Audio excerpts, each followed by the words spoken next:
Olá pessoal, estão vocês prontos para mais um dia da nossa jornada para aprender cada vez mais? Bom, nós já falamos aqui da primeira igreja, que é a igreja de Éfeso. É uma igreja militante, que eu falei que profeticamente vai do ano 31, no início ali do ministério de Jesus, e vai até a morte de João, cerca do ano 100. Nós já falamos aqui da igreja de Esmirna, segunda igreja, que representa aí uma igreja perseguida, que inicia-se ali no ano 100 e termina em 313 com o Édito de Constantino, trazendo liberdade religiosa para o povo cristão. Em 313, então, nós iniciamos agora a nossa terceira fase da igreja, a igreja de Pérgamo. E no capítulo 2, no verso 13, diz o seguinte: eu conheço o lugar em que habitas, onde está o trono de Satanás. Aqui ela tem duas aplicações. Esse trono de Satanás tanto pode representar o trono de Zeus, né, que tinha um templo lá enorme de adoração a Zeus, como pode representar profeticamente também o próprio Satanás colocando o trono dele dentro do cristianismo. Aí você pergunta, mas como o inimigo conseguiu colocar o trono dele dentro ali do cristianismo? Muito simples. Vamos ver. Primeiro, ele perseguiu. Você viu lá que teve 10 anos de muita perseguição, mas mesmo assim não conseguiu destruir os cristãos. Aqueles cristãos que morriam, germinava e trazia muitos mais frutos para Cristo. Muitas outras pessoas se convertiam e aqui o cristianismo aumentava. E o inimigo, eu acho que foi nesse momento que ele inventou aquele ditado: se você não pode vencê-los, junte-se a eles. Estão entendendo? Então, quando o inimigo viu que não conseguiria vencê-los, se uniu a eles. Agora presta atenção numa coisa: Satanás, ele utiliza poderes humanos para isso, entendeu? E até o final dos tempos, o inimigo vai utilizar poderes humanos para isso. E neste período de tempo, ele utilizou um imperador romano, que já estava, né, sobre o seu poder, porque os imperadores romanos perseguiam bastante o povo de Deus, guiados por Satanás. E aí Constantino, ele é o instrumento do inimigo utilizado nesse momento. Então Constantino viu que perseguia os cristãos e não acabava. Os cristãos tinham uma enorme força, uma enorme influência. Entendeu? Então ele traz liberdade religiosa, ele se torna, se converte, né? Tem várias histórias que ele viu, teve uma visão do símbolo, né, de Cristo e tudo mais, e por isso ele se converteu. Mas nós sabemos que essa conversão, essa falsa conversão, trouxe o paganismo para dentro da igreja. Como? Trouxe o trono de Satanás para dentro da igreja. Como? Pronto. Enquanto perseguidos, eles eram fiéis. Eles eram fiéis a Deus. Estão entendendo isso? Então, perseguidos, fiéis. Mas quando veio a liberdade religiosa, que Constantino ali se torna um falso cristão, então não demorou muito tempo para que a religião cristã tomasse o lugar do paganismo no Império Romano. Não demorou muito tempo para que a religião cristã se tornasse a religião oficial do Império Romano, que veio a acontecer poucos anos depois, em 398, com Justiniano, né, que declarou. Então vamos lá. A igreja era perseguida e era fiel, e agora a igreja que era perseguida, ela passa a ser a religião oficial do Império Romano. Quem colocava os cabeças das igrejas, chamados de bispos, era o imperador romano, por influência dele, assim como acontecia com os sumos sacerdotes do tempo de Jesus, que os imperadores romanos eram quem botava eles lá, entendeu? Então vamos lá.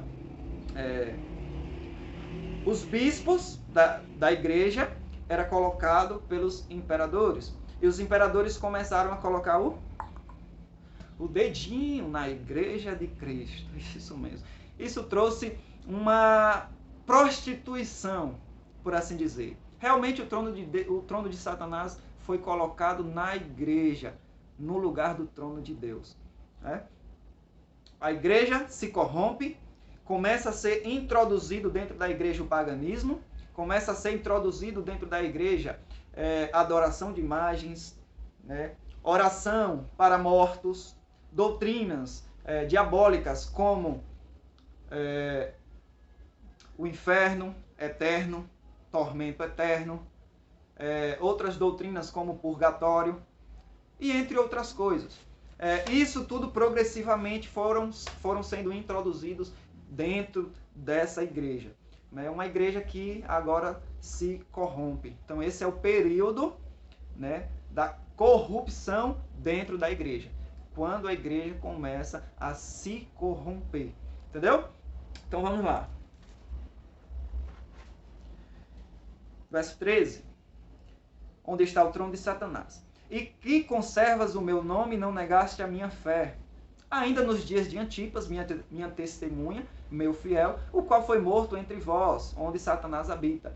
Então, Deus fala aqui que nem todo o povo se corrompeu. Deus está dizendo que tem um povo fiel em meio a essa transigência, em meio a esse paganismo que foi introduzido dentro da igreja, né? Tenho, todavia, contra ti algumas coisas. Verso 14. Pois que tens aí os que sustentam a doutrina de Balaão. E qual era a doutrina de Balaão? Balaão é aquele que ensinou Balaque, né, a armar ciladas aí para o povo de Deus, né? A fazer o povo de Deus pecar para se afastar da presença dele. Então, ali, no contexto da igreja naquele momento, era isso que estava acontecendo. Muitos que seguiam as doutrinas de Balaão estavam introduzindo coisas para levar o povo de Deus a pecar, a se afastar de Deus. E aí diz algumas coisas, né?